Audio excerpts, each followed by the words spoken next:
On करी कर लियो जय मैथिली स्वागत करे छी हम अपन ब्लॉग में। आ देखियो हमर बड़की भौजी खाना बनेलक ये हमरा ले मछली भात पापड़।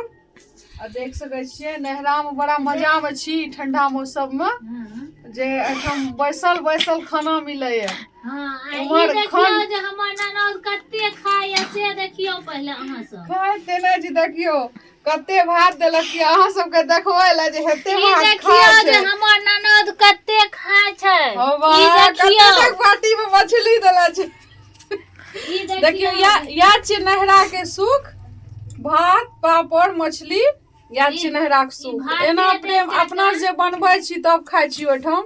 एठम देखियो माइयो दैया बना के लोग में खाय ले परस का है भोजो दैया परस के खाय ले।